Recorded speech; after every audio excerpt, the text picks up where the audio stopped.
नमस्कार, चलिए स्टार्ट करते हैं आज का वीडियो। आज का वीडियो हमारा है भारतीय राज्य व्यवस्था। ये है पार्ट 20, भाग 20 है ये। हम 19 पार्ट कवर कर चुके हैं। अगर अभी तक आपने नहीं देखे हैं तो मैंने प्लेलिस्ट बना दी है पॉलिटी के नाम से, आप वहां से जाके देख सकते हैं, या लिंक भी मैंने डिस्क्रिप्शन बॉक्स में दे दिया है, आप वहां से भी जाके देख सकते हैं। और इस तरह का एक बटन दिख रहा होगा सब्सक्राइब का, रेड कलर का, उसको ज़रूर दबा दीजिएगा। और ये घंटी का बटन होगा, इसको भी ज़रूर दबा दीजिएगा, जिससे मैं जो भी वीडियो अपलोड करूँ उसका नोटिफिकेशन या मैसेज आप तक पहुँच सके। चलिए देखिए, संसद हम आज के वीडियो में कवर करेंगे, और संसद पूरा इसमें कवर नहीं कर पाएंगे क्योंकि बहुत बड़ा पार्ट है संसद। तो पार्लियामेंट है ये, भाग 5 है, अनुच्छेद 79 से 122 तक है। संसद में हमको देखना है इसका गठन कैसे होता है, कौन कौन संसद का भाग होता है, दोनों सदन जो इसके हैं लोकसभा और राज्यसभा, इनकी संरचना, सदनों की अवधि कितनी होती है, राज्यसभा लोकसभा की कितनी अवधि होती है, संसद की जो सदस्यता होती है उसके लिए क्या योग्यताएं हैं, क्या अयोग्यताएं हैं, लोकसभा की चुनाव प्रणाली क्या है, अगर स्थान संसद का कोई रिक्त होना है तो कैसे होगा, संसद के अधिकारी कौन है, सदन का नेता, सदन में एक पक्ष का सदन का नेता होता है, एक विपक्ष का नेता होता है, और संसद के सत्र, स्थगन, सत्रावसान, विघटन, इस प्रकार से जो भी संसद के सत्र के घटक हैं, और संसदीय कार्यवाही के साधन। तो और भी इससे ज़्यादा हमको इस पार्लियामेंट में कवर करना है, तो एक वीडियो में कवर नहीं हो पाएगा। ये संसद का पार्ट 1 है, ठीक है। और इसी तरह से नेक्स्ट पार्ट 2 पार्ट और आ सकते हैं, इसमें मैक्सिमम 3 पार्ट में पूरा संसद कवर हो जाएगा। चलिए देख लेते हैं गठन। संसद का गठन कैसे होता है, तो भारत की संसद के 3 अंग होते हैं। संसद का गठन होता है 3 अंग से मिलकर, एक राष्ट्रपति, एक लोकसभा और एक राज्यसभा। अब देखिए, संसद में लोकसभा और राज्यसभा ही होते हैं। राष्ट्रपति ना तो सदन का सदस्य होता है, मतलब संसद के किसी भी सदन का सदस्य राष्ट्रपति नहीं होता, और ना ही वो संसद में बैठता है, क्योंकि राष्ट्रपति भवन अलग से बना हुआ है। तो संसद के किसी भी सदन का सदस्य भी नहीं होता है, और वो संसद में बैठता भी नहीं है। फिर भी हम इसे संसद का भाग क्यों कहते हैं, इसलिए क्योंकि कोई भी विधेयक जो लोकसभा और राज्यसभा से पारित होता है वो अधिनियम तब तक नहीं बनता है जब तक राष्ट्रपति के द्वारा उस पर हस्ताक्षर नहीं किया जाता है। मतलब जब तक राष्ट्रपति उस पर अपनी स्वीकृति प्रदान नहीं करता है तब तक वो विधेयक अधिनियम नहीं बनता। इसीलिए राष्ट्रपति को भी संसद का एक अभिन्न अंग माना गया है। अब राज्यसभा की संरचना देख लेते हैं। देखिए, अधिकतम सीट, जो मैक्सिमम सीट की बात करेंगे तो 250 हो सकती हैं राज्यसभा में। इसमें से राज्यों और union territories, states and union territory से 238 सदस्य होंगे, और नॉमिनेटेड जो नामित सदस्य हैं वो कितने होंगे, राष्ट्रपति इन्हों नामित करता है 12 सदस्यों को, राष्ट्रपति के द्वारा नामित किए जाते हैं। वर्तमान में देखिए, ये अधिकतम संख्या है कि राज्यसभा में अधिकतम 250 सदस्य हो सकते हैं, जबकि वर्तमान में 245 सदस्य हैं। 245 सदस्य में से 233 सदस्य स्टेट और यूनियन टेरिटरी से हैं, राज्यों और संघ राज्य क्षेत्रों से हैं, जबकि 12 सदस्य मनोनीत किए जाते हैं, नॉमिनेट किए जाते हैं, नामित किए जाते हैं राष्ट्रपति के द्वारा। ठीक है, तो वर्तमान में 245 सदस्य, मैक्सिमम सदस्य पूछेगा अधिकतम कितने हो सकते हैं, तो 250। अब राज्यों का प्रतिनिधित्व देख लेते हैं। ये जो 245 सदस्य हैं इसमें से कुछ राज्य से आते हैं, कुछ यूनियन टेरिटरी से, कुछ नॉमिनेटेड। अब देखते हैं कि जो राज्य से आते हैं यहाँ पे वो किस प्रकार से आते हैं, राज्यों का प्रतिनिधित्व कैसे यहाँ पे पूरा किया जाता है। तो राज्य विधानसभा, जो राज्य की विधानसभा है उसके जो निर्वाचित सदस्य हैं जिन्हें हम बोलते हैं विधायक, तो राज्य विधानसभा के निर्वाचित सदस्यों द्वारा आनुपातिक प्रतिनिधित्व प्रणाली, आनुपातिक प्रतिनिधित्व पद्धति के अनुसार चुन के भेजे जाते हैं राज्यसभा में। तो जो राज्यों की विधानसभाएं हैं वो राज्यसभा के सांसद जो होते हैं उनको निर्वाचित करते हैं, किससे, आनुपातिक प्रतिनिधित्व पद्धति के द्वारा। अब देखते हैं यूनियन टेरिटरीज के सदस्य जो इसमें जाएंगे राज्यसभा में, वो कैसे जाएंगे। राज्यसभा की बात हो रही है तो हमने देख लिया अधिकतम 250, वर्तमान में 245 सदस्य हैं। 245 में से राज्य के हैं, यूनियन टेरिटरीज के हैं, नॉमिनेटेड है। राज्य के हमने देख लिया कि राज्य की विधानसभा द्वारा, जो वहाँ के विधानसभा के मनोनीत नहीं, विधानसभा के जो निर्वाचित सदस्य हैं, निर्वाचित सदस्यों द्वारा आनुपातिक प्रतिनिधित्व पद्धति के अनुसार भेजे जाएंगे।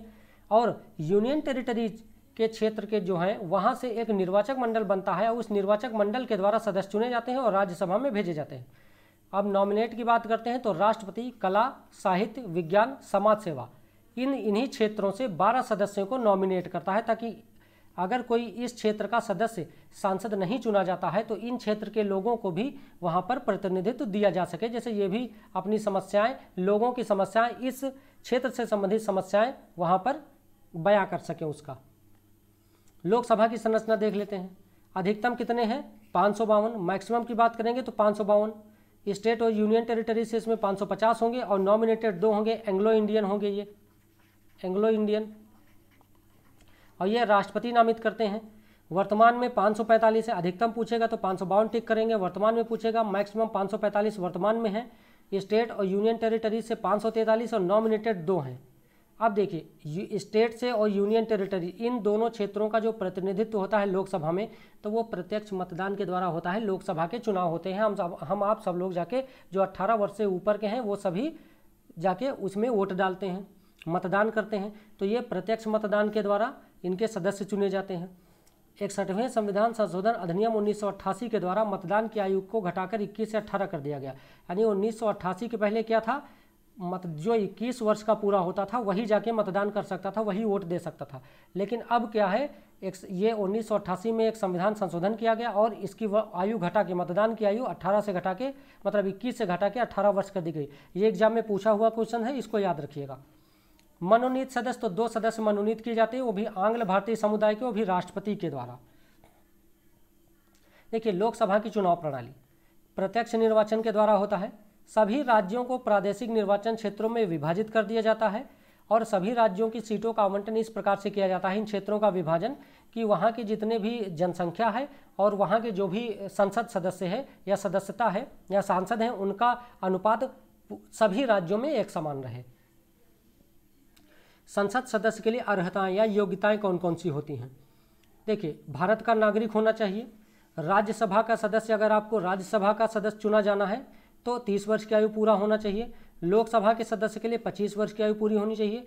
और इसके लिए जो भी योग्यताएं या निरर्हताएं या अयोग्यताएं हैं वो संसद ने जन प्रतिनिधित्व अधिनियम RPA एक्ट 1951 के में पारित किया है। इस एक्ट को संसद ने पारित किया है और इस एक्ट में ये प्रावधान किए गए हैं कि कौन कौन से ऐसी चीज़ें हैं जिनसे लोग अयोग्य हो जाएंगे और कौन कौन से ऐसी चीज़ें हैं जिनसे लोग योग्य हो जाएंगे। चलिए, कुछ अयोग्यताएं देख लेते हैं। जैसे भारत या राज्य सरकार के अधीन किसी लाभ के पद पर अगर कोई होगा तो वो अयोग्य है, पहले ये पद छोड़ना होगा। अगर न्यायालय द्वारा किसी व्यक्ति को विकृत चित्त घोषित कर दिया गया है, चित्त है, तो वो व्यक्ति अयोग्य हो जाएगा। अगर कोई घोषित दिवालिया है, न्यायालय ने दिवालिया घोषित कर दिया गया है, तो वो संसद के सदस्य का, मतलब संसद का चुनाव लड़ने के लिए अयोग्य हो जाएगा, ना लोकसभा ना राज्यसभा। भारत का अगर नागरिक ही ना हो तो वो संसद का सदस्य नहीं बन सकता। चुनावी अपराध या चुनाव में भ्रष्टाचार का दोषी पाया गया हो तब भी वो संसद सदस्य नहीं बन सकता। किसी अपराध में 2 वर्ष या उससे अधिक की सजा हो गई हो तब भी वो संसद के सदस्य नहीं बन सकता, वो लोकसभा या राज्यसभा का चुनाव नहीं लड़ सकता। तो ये कुछ अयोग्यताएं हैं, कुछ इसमें से RPA एक्ट में दी हुई हैं। ठीक है। अब दल बदल के आधार पर अयोग्यता, ठीक है। देखो, दल बदल क्या होता है, जब आप एक पार्टी से दूसरी पार्टी में चले जाते हैं, चुनाव जीतने के बाद की बात है ये, ठीक है। पहले तो आप किसी पार्टी में चले जाइए। मान लीजिए कि किसी राजनीतिक दल में आप चुन के आए हैं, ठीक है, राजनीतिक दल का त्याग करते हैं जिसके टिकट पर चुना। मान लीजिए कि आप कांग्रेस के सदस्य हैं, कांग्रेस की पार्टी से आपने टिकट लिया है और आप सांसद बन गए, लोकसभा में पहुंच गए। अब आपने देखा कि बहुमत तो बीजेपी का है, बीजेपी ने आपसे अगर कहा कि हम आपको मंत्री पद दे देंगे, आप हमारी पार्टी में आ जाइए। आपने सोचा कि चले जाते हैं, फ़ायदा ही फ़ायदा है। आपने क्या किया कि कांग्रेस के सदस्यता, जिस पार्टी ने आपको टिकट दिया था, आपने उस पार्टी को छोड़कर जाके बीजेपी में शामिल हो गए। ये किसी भी पार्टी को हम उदाहरण पे ले सकते हैं। आप CPM या CPI से चुनाव लड़े हैं, आप किसी कांग्रेस में या बीजेपी में, मतलब कोई भी जिस पार्टी के टिकट से आपने चुनाव लड़ा है उस पार्टी को छोड़कर किसी अन्य दूसरी पार्टी में अगर आप चले जाते हैं तो आप दल बदल के आधार पर अयोग्य हो जाएंगे, आपकी संसद सदस्यता समाप्त हो जाएगी। दूसरा, अपने राजनीतिक दल के द्वारा दिए गए निर्देशों का अगर आपने पालन नहीं किया है। जैसे अगर कोई राजनीतिक दल कहता है कि कोई विधेयक लेके आया गया, उस विधेयक में पक्ष में मतदान करना है, विधेयक के पक्ष में, अगर आप उसके मतलब अनुदेशों का, उसके निर्देशों का पालन नहीं करते हैं और आप उसके विरुद्ध सदन में मतदान कर देते हैं, भले आपको वो पसंद ना आए विधेयक, लेकिन आपको उसके पक्ष में ही मतदान करना है, दूसरा, अगर आप मतदान में पार्टिसिपेट नहीं करते हैं, अगर विप एक सदस्य एक विप होता है जो सदन में होता है, मतलब ये समझ लीजिए कि आप जिस पार्टी से चुन के आए हैं उस पार्टी ने आपसे कहा कि इस बिल पर, मान लीजिए कृषि विधेयक है, कृषि बिल है, जो 3 कृषि बिल हैं जिनको लेकर विवाद चल रहा है, बीजेपी लेके आई, उसने कहा कि हमारी इतनी पार्टी के सदस्य हैं वो इस बिल पर समर्थन देंगे। अब अगर किसी ने कहा, भाई न हो सकता है किसी को ना पसंद हो, लेकिन अगर किसी ने कहा कि हम भाई समर्थन नहीं देंगे, तो उसकी संसद सदस्यता समाप्त हो जाएगी। आपको अपने राजनीतिक दल के निर्देशों का पालन करना ही चाहिए पड़ेगा, ठीक है, मजबूरी है। तीसरा, अगर निर्दलीय चुना गया सदस्य, कोई सदस्य है जो किसी की पार्टी के टिकट नहीं पाया है, वो अपने आप चुनाव लड़ा और निर्दलीय चुन लिया गया, अब वो निर्दलीय चुनने के बाद किसी राजनीतिक दल में शामिल हो जाता है, तब भी वो अयोग्य हो जाएगा दल बदल के आधार पर। मान लीजिए कोई व्यक्ति है जो नामित व्यक्ति है, राष्ट्रपति ने नामित किया है और 6 माह के बाद वो किसी राजनीतिक दल में शामिल हो जाता है, तब भी वो दल बदल के आधार पर उसकी सदस्यता रिक्त हो जाएगी, उसका पद मतलब संसद में जो उसका पद है वो रिक्त हो जाएगा। अगर इस संबंध में कोई विवाद है दल बदल के आधार पर, तो इसका निर्णय कौन करेगा? तो इसका निपटारा करेगा राज्यसभा का सभापति। अगर राज्यसभा का सदस्य है तो राज्यसभा का सभापति, अगर लोकसभा का सदस्य है तो लोकसभा का अध्यक्ष, वही इसका निर्णय करता है। हाँ, इसकी न्यायिक समीक्षा की जा सकती है। संसद का सदस्य अगर कोई है तो स्थान किस आधार पर रिक्त हो जाएगा? तो पहला तो दोहरी सदस्यता है, दल बदल हम देख चुके हैं, पद त्याग कर सकता है, कुछ अनुपस्थिति है, अन्य स्थितियां, इनको हम डिटेल में समझते हैं कि दोहरी सदस्यता क्या होती है। दोहरी सदस्यता, संसद का पद रिक्त हो जाएगा अगर दोहरी सदस्यता में आप हैं। जैसे मान लीजिए कोई व्यक्ति है, दोनों सदनों में चुन लिया जाता है, लोकसभा में भी चुन लिया गया और राज्यसभा में भी चुन लिया गया, तो 10 दिन के भीतर उसको ये बताना होगा कि वो लोकसभा का सदस्य बनना चाहता है या राज्यसभा का सदस्य बनना चाहता है। नहीं तो राज्यसभा, ये उच्च सदन है ना, तो राज्यसभा से उसकी सदस्यता चली जाएगी। यहाँ पे 6 वर्ष का कार्यकाल होता है। एक सदन का सदस्य दूसरे सदन में चुन लिया जाता है। मान लीजिए कोई लोकसभा का सदस्य है, अब उसने राज्यसभा का सदस्य वो चुन लिया जाता है, तो लोकसभा का सदस्यता अपने आप रिक्त हो जाएगी। तीसरा क्या है, एक ही सदन में 2 सीटों पे, बहुत सारे लोग ऐसे होते हैं जो 2-2 सीटों पे चुनाव लड़ते हैं, उनको डर रहता है कि अगर एक जगह से हार जाएंगे तो दूसरी जगह जीत जाएंगे। तो अगर उन्होंने 2 जगह से चुनाव लड़ा है और दोनों सीटों पे वो संसद सदस्य बन गए, माने लोकसभा का चुनाव था, 2 सीटों पर वो खड़े हुए, दोनों जगह से जीत गए, तो उन्हें एक सीट स्वेच्छा से खाली करनी होगी, अन्यथा दोनों सीट रिक्त हो जाएंगी। यदि कोई व्यक्ति विधायक है, राज्य विधानमंडल या विधानसभा का सदस्य है, चाहे विधानसभा का हो चाहे विधान परिषद का हो, अगर वो संसद का सदस्य राज्यसभा या लोकसभा का सदस्य चुन लिया जाता है, तो राज्य विधानमंडल के पद से 14 दिन के अंदर उसे त्यागपत्र देना होगा, अपना पद खाली करना होगा, नहीं तो जो संसद की सदस्यता है वो उसकी रिक्त हो जाएगी।